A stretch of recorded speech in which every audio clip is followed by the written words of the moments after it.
Hello everyone, ತುಂಬ ಜನಕ್ಕೆ ಇಷ್ಟ ಆಗುತ್ತೆ ಹುಚ್ಚಳ ಚಟ್ನಿ ಪುಡಿ. ನಾನಿಲ್ಲಿ ಒಂದು ಪ್ಯಾನಿಗೆ 1 ಬೌಲ್ ಹುಚ್ಚಳನ್ನ ಹಾಕ್ಕೊಂಡು ಸಿಮ್ಮಲ್ಲಿ ಫ್ರೈ ಮಾಡಿಕೊಂಡೆ. ಚಟಪಟ ಅಂದ ತಕ್ಷಣ ಎತ್ತಿ ಒಂದು ತಟ್ಟೆಗೆ ಹಾಕ್ಕೊಂಡು 2 ಸ್ಪೂನ್ ಜೀರಿಗೆ, ಸ್ವಲ್ಪ ಒಣಗಿರುವಂತಹ ಕೊಬ್ಬರಿನ ಹಾಕ್ಕೊಂಡು ಅದನ್ನು ಕೂಡ ಬೆಚ್ಚಗೆ ಮಾಡಿಕೊಂಡೆ.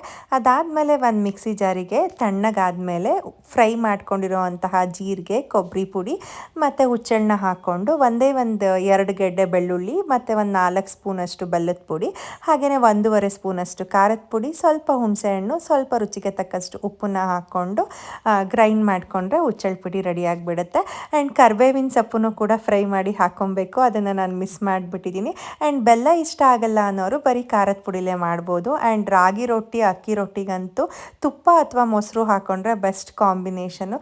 ನಮ್ಮನೇಲಂತೂ ಇದು 1 ಬೌಲು 1 ವಾರನೂ ಬರಲ್ಲ, ಅಷ್ಟು ಬೇಗ ಒಂದು ಖಾಲಿ ಮಾಡ್ತಾರೆ. ಆ್ಯಂಡ್ ನಾನು ಕೂಡ ಇಷ್ಟಪಟ್ಟು ತಿಂತೀನಿ.